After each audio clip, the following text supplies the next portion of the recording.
Olá a todos, meu nome é Felipe Rodrigues, sou advogado especialista em Direito de Trânsito e esse é o TrânsitoCast, podcast de Direito de Trânsito do Rodrigues e Siqueira Advogados. Estou aqui mais uma vez com meu sócio e amigo Vinícius Siqueira. Vinícius, muito bem-vindo aí a mais um programa aqui do TrânsitoCast. Muito obrigado. Obrigado, Felipe, por esse recebimento. Hoje aí vamos tratar sobre assuntos relacionados à suspensão, correto? Isso, exatamente, né? Um tema que gera muita dúvida, né? Entre os nossos clientes, pessoas que entram em contato com a gente, né? Que é sobre recurso, né? Recorrer de processos de suspensão do direito de dirigir, né? Muita gente recebe aquela notificação, Vinícius, e não sabe muito bem o que alegar em um processo de suspensão, né? Como que a pessoa pode se livrar de uma suspensão injusta, né? Então hoje nós vamos tratar aqui sobre os erros mais comuns que a pessoa pode fazer quando ela vai tentar fazer o recurso por conta própria, né? Ainda mais nesse período que a gente está, que o Detran voltou a trabalhar, né? Então, essa indústria de multas, de suspensões, voltou a tudo, né, Felipe? Isso, exatamente. E tem muita gente recebendo notificações do Detran de suspensão e fica sem saber o que alegar e acaba alegando qualquer coisa, né? E aí, quando alega qualquer coisa, as chances de ganho são muito pequenas, né, Vinícius? Acho que uma dica, antes das dicas que a gente começar a dar, é procurar, a primeira pessoa que você tem que procurar é um advogado especializado em direito de trânsito, né? Sim. Eu acho que essa é a dica primordial. É claro que muitas pessoas ainda tentam ali, de maneira individual, resolver, né, a situação na fase administrativa. A gente vai ensinar umas dicas para vocês, mas se a gente pudesse dar uma dica mestra, seria procurar um advogado especializado, porque só ele vai conseguir ali olhar o seu caso, entender a sua situação e aplicar o melhor direito para te ajudar.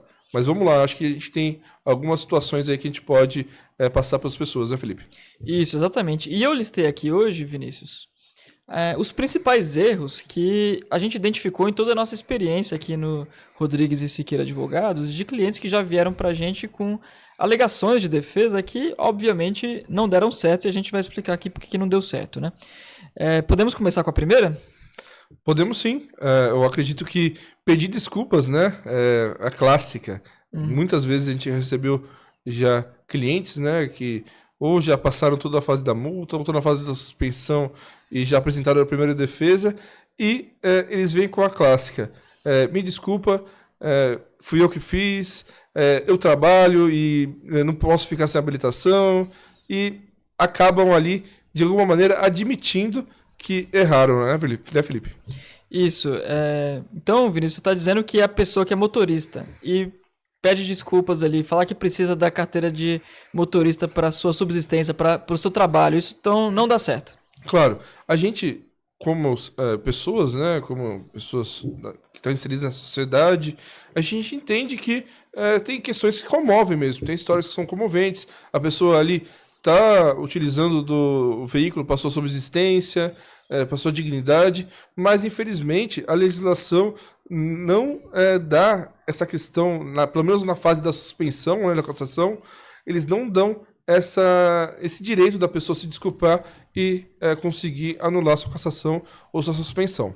Entendi. Então não adianta a pessoa só alegar assim, olha, me desculpe, eu preciso do carro para dirigir, não foi minha intenção, eu acabei me descuidando, isso aí. E além disso, né, uma outra pergunta que eu te faço, isso pode prejudicar caso a pessoa contrate um advogado depois para conseguir cancelar essa suspensão?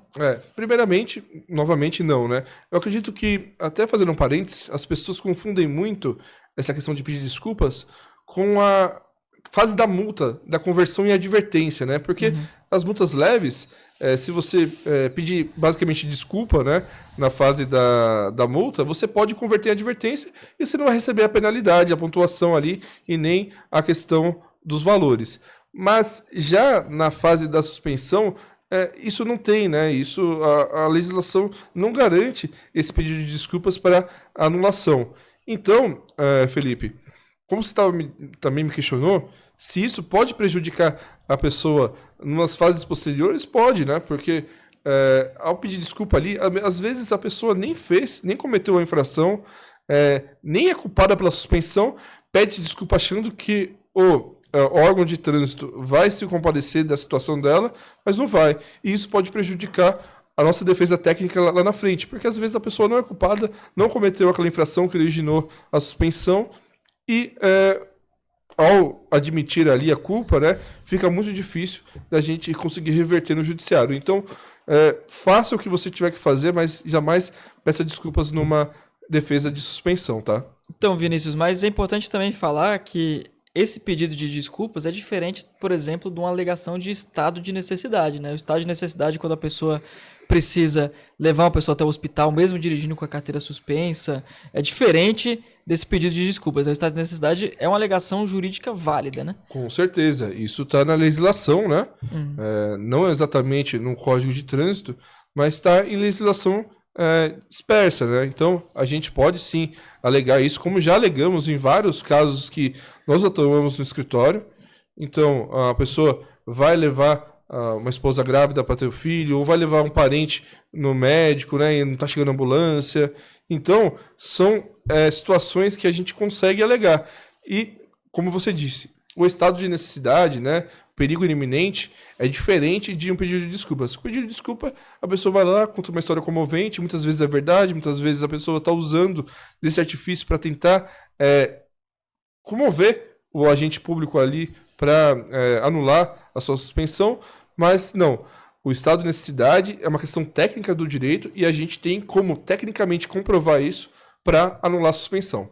Sim, é importante falar também que o julgador de recursos do Detran ele não pode nem aceitar o pedido de desculpas porque ele está vinculado à lei, né? Ele precisa cumprir a lei, senão isso pode até prejudicar o próprio agente de trânsito que está analisando aquele recurso, né? Isso mesmo. Como eu disse, né, desde o começo, não existe nada na legislação que autorize esse mero pedido de desculpas a ter essa aceitação. Então, como não existe isso na legislação, o funcionário público, o agente público não pode aceitar isso para anular. Mas, diferentemente da questão do estado de necessidade, que já está na legislação, isso ele pode aceitar. Mas, como é uma questão técnica, o advogado tem que colocar isso tecnicamente numa defesa para que ela seja aceita.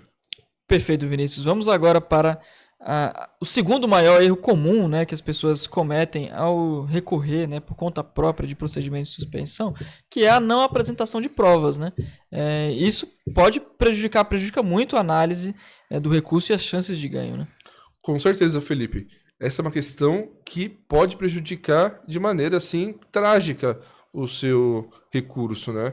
Porque, pegando o que a gente estava falando anteriormente, do estado de necessidade, você pode até alegar o estado de necessidade e, dentro disso, isso ser verdade e aconteceu mesmo, mas se você não junta uma prova, um laudo médico, um boletim de ocorrência que comprova que você estava sendo perseguido por algum assaltante, por isso você teve que furar um sinal vermelho, ou você teve que dirigir na suspensão que você estava socorrendo algum familiar seu, se você não juntar um laudo médico... Ou alegar que vendeu o veículo... Isso. E não comprovar que vendeu o veículo. Isso é muito comum no nosso escritório, que são questões de veículos vendidos e não transferidos, né?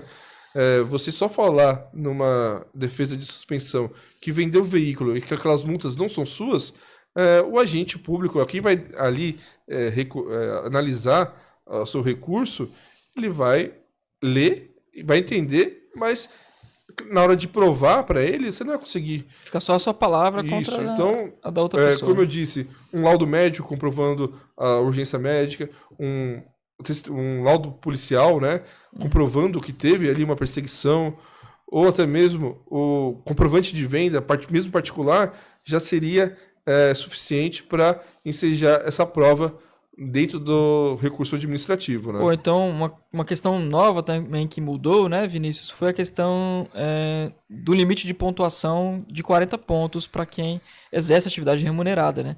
A pessoa que vai recorrer falando que exerce atividade que o limite tem que ser 40, tem que comprovar isso, né? Tem que apresentar sua carteira de habilitação atualizada. Tem que comprovar, apresentar a sua CNH, o seu certidão de prontuário lá, que você extrai do site do Detran também, para comprovar que você tem ali, exerce atividade remunerada, para nessas suspensões por pontos estar enquadrado no limite de 40, independente do número de gravíssimas que você tomou. Ou então também aquela pessoa que fez a indicação de condutor e mesmo assim foi punida, ela tem que comprovar que ela fez a indicação de condutor previamente, né? Comprovar ali ou com um aviso de recebimento, né? Ou um protocolo no órgão de trânsito. Claro, ainda mais nesses casos, né, que você faz a tentativa de indicação de condutor e por algum motivo ela não é aceita, né? Ou porque faltou alguma assinatura, ou porque teve alguma divergência na documentação. Houve a tentativa, você fez ali o que você deveria ter feito. O órgão de trânsito, por algum motivo, não aceitou, mas você tem que provar que você tentou fazer a indicação de condutor para que a gente consiga também fazer esse cancelamento da suspensão ou de uma cassação. Sim, então esse também, a questão das provas também é um erro muito comum que a gente encontra, né, nos processos que os clientes vêm até nós e que demonstram os recursos que eles apresentaram. Com certeza. Um outro erro também muito comum que gera indeferimentos é não apresentar fundamentos legais, né? Fundamentação legal sobre a questão de a pessoa que vendeu o veículo não transferiu, né? Por que isso, qual que é o fundamento legal que isso geraria a nulidade desse procedimento de suspensão, né? Então, não apresentar fundamentos legais também deixa a defesa muito deficiente, né, Vinícius? Sim, a fundamentação legal é um dos erros mais comuns que o cidadão comum comete quando vai apresentar aí a sua defesa. Não só o cidadão comum, mas muitas vezes até o advogado que não é especializado na área, ele não vai saber enquadrar corretamente aquele fato à defesa específica, né? Esse é um outro motivo de que as pessoas têm que contratar, buscar um advogado especializado em direito de trânsito. Por quê? Existem infinidade de infrações dentro do CTB e que podem levar a uma suspensão, uma cassação. Então, e também uma série de regras que esses órgãos de trânsito têm que cumprir para instaurar corretamente a suspensão e a cassação. E caso esses órgãos não cumpram corretamente essa série de regras, né, o advogado ele tem ali o conhecimento para enquadrar corretamente quais são essas regras não cumpridas para que aquele suspensão, aquela cassação seja anulada. Então, enquadrar corretamente a legislação correta em relação ao erro que o órgão cometeu é fundamental para demonstrar para o agente público o que foi errado e aí ele analisar corretamente e falar, correto, isso aqui está errado, então eu vou anular esse procedimento de suspensão ou esse procedimento de cassação. E é importante também falar sobre essa questão da fundamentação legal, né, Vinícius, que não é só o Código de Trânsito brasileiro, né? A pessoa que vai apresentar um recurso, ela tem que ter conhecimento também das resoluções do Conselho Nacional de Trânsito, né, o CONTRAN, e também as portarias da Secretaria Nacional de Trânsito, o Senatran, né, a Senatran. Então é importante ressaltar que é importante contratar um advogado especializado justamente por ter todo esse conhecimento não só do Código de Trânsito, mas também da legislação complementar, né? A gente tem argumentações que às vezes a gente usa até o Código Civil, né? Sim. E essas normas infralegais, como as resoluções do CONTRAN e portarias do Senatran, né? Sim, o CTB ele não consegue ser completo, não consegue exaurir todas as possibilidades de defesa. Então, muitas vezes a gente vai buscar argumentos no Código Civil, na lei do processo administrativo federal, nas resoluções do CONTRAN, nas resoluções do Senatran e até mesmo nas resoluções internas do Detran. Porque o Detran pode se respeitar até as próprias, né, normas internas dele. Então, só advogado que é muito especializado nessa área mesmo vai entender esses caminhos e poder apresentar uma defesa técnica com qualidade para você.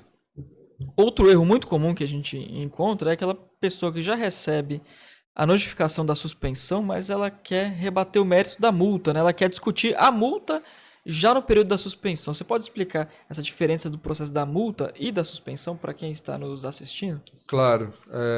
A gente sabe, né? Acho que é interessante relembrar para as pessoas que não acompanharam nossos outros podcasts sobre suspensão especificamente, ou cassação, é que precisa ter uma infração anteriormente, né? Ou um conjunto de infrações para fazer a somatória da suspensão por pontos, ou uma infração específica para originar a suspensão por uma multa autossuspensiva, né?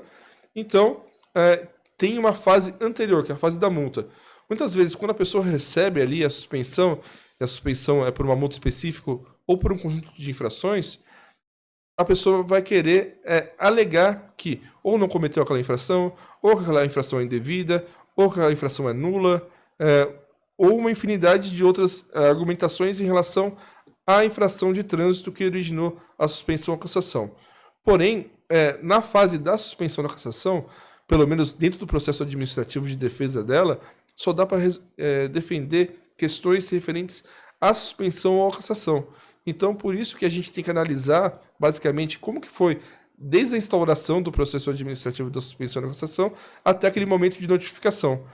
Existem várias regras que o Detran tem que cumprir. Então, nós analisando aquele processo administrativo de suspensão ou de cassação, a gente consegue entender se houve algum erro e questionar em cima desses erros. Mas a gente não pode, nesse procedimento de suspensão ou cassação, alegar qualquer referência às infrações que originaram. Certo. Tem um outro erro aqui, que até nem está na minha pauta aqui, mas eu lembrei. Vamos lá. Porque é comum, né? É quando a pessoa ela recebe uma notificação de cassação, mas ela pensa que é de suspensão. Aí ela recebe aquela de cassação e fala assim, nossa, mas eu tô perdendo a minha carteira por conta de uma multa de 4 pontos. A pessoa fica sem entender, acaba apresentando uma defesa, rebatendo isso, falando que não atingiu a pontuação. Como é que isso acontece, Vinícius? Por que isso é um erro? É muito comum isso acontecer no nosso escritório.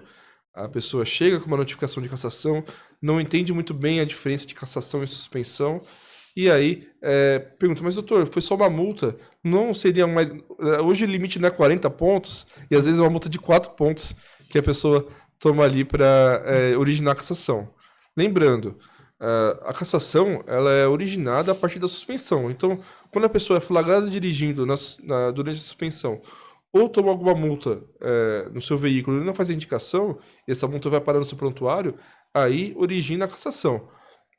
E defender uma cassação como se fosse uma suspensão também não vai gerar efeitos, porque a pessoa vai estar rebatendo uma questão que não é aquela que está posta, né? Uhum. Existem formas, sim, da gente conseguir defender uma cassação, mas não é alegando que ela não é uma suspensão que a gente vai conseguir fazer isso. A gente tem questões técnicas aí que são muito mais complexas do que simplesmente isso. Por isso que é importante, mais uma vez, buscar sempre um profissional para que você consiga ter a melhor orientação possível ali, para até ter a clareza do que você vai defender. Um outro ponto aqui que eu lembrei, Vinícius, também, que é um erro que as pessoas cometem, né? Ela não ter conhecimento sobre os prazos para a instauração e expedição da notificação de penalidade de suspensão e cassação, né? O que isso acarreta? Qual o prejuízo que a pessoa tem em não ter o conhecimento desses prazos e o que acontece se o Detran não cumprir esses prazos de expedição das notificações? É uma questão que eu já falei anteriormente, né? Que existe um procedimento, né? Toda vez que você é suspenso, é cassado, o processo administrativo não começou ali na sua notificação. Ele começa antes, ele começa na instauração dos procedimentos administrativos. Então, existe todo um regramento que trata sobre prazos e condições para os quais, né, esses têm que ser respeitados para que sejam válidos esses procedimentos. E você pode muito bem me falar, Felipe, esses prazos. A gente tem prazo para instauração, a gente tem prazo para notificação. Tem prazo para tudo, né? Para notificação da multa, depois para notificação da penalidade da multa, depois para notificação de instauração da suspensão, depois para notificação de penalidade da suspensão. Então são muitos prazos aí que as pessoas muitas vezes não têm o conhecimento. Né? E são prazos aí que não são os mesmos, não é tudo 30 dias, não é tudo 6 meses. Se você apresentou defesa prévia ou não, são prazos diferentes. Então, são questões que são muito complexas mesmo. É claro que o legislador, quando vai fazer isso, ele tem uma intenção, mas quando isso se transforma no dia a dia, acaba tornando o procedimento muito confuso, né? Até para advogados é confuso, imagina para as pessoas que são mais leigas, não são aprofundados no estudo do assunto. Então, é importante entender que muitas vezes o Detran não pode ter não respeitado esses prazos, você tem o direito ali de pedir anulação daquele procedimento específico, mas você, por não saber, por ser leigo, passa despercebido. E aí, contratando um advogado, buscando a orientação jurídica de um especialista, você vai conseguir, ele avaliando ali o seu caso, conseguir ver esses brechas para efetivamente lutar aí contra essas injustiças que muitas vezes o Detran pode causar contra você. Sim, acredito que a gente abordou vários erros, assim, os mais comuns, né, que chegam aqui pra gente. Mas se a pessoa tiver algum outro argumentação que não deu certo e não sabe por que deu certo, pode nos comunicar, né, Vinícius, que nós podemos esclarecer. Com certeza, principalmente entrando no nosso site, né, advogadodetrânsito.adv.br. Lá ela vai encontrar todos os nossos canais, né, de atendimento, nossos formulários, nosso botão de WhatsApp com que ela vai poder conversar com nossos especialistas, né, de maneira quase que imediata. Então, qualquer dúvida que você tiver sobre essas questões de suspensão ou cassação, antes de você apresentar uma defesa de maneira ali leiga, né, entre em contato conosco para a gente apresentar aí para você a melhor proposta para conseguir reverter a sua situação, que é muito perigosa caso, por exemplo, seja uma cassação. São 2 anos que você vai ficar impedido de dirigir. Uma punição muito gravosa. Então, antes de você se aventurar nessas defesas aí não técnicas, nos procure que a gente está à disposição de vocês. Perfeito, Vinícius. Queria agradecer novamente suas contribuições aqui para o nosso conteúdo, que é de muita qualidade, né? Queria agradecer também quem assistiu aqui até o final. Comente aqui erros que você ocasionou, né? Que você cometeu nos processos que não conseguiram reverter a sua suspensão, né? E que a gente futuramente vai fazer um programa também, né, Vinícius, respondendo esses comentários, né? Muito obrigado e até o próximo Trânsito Cast. Obrigado.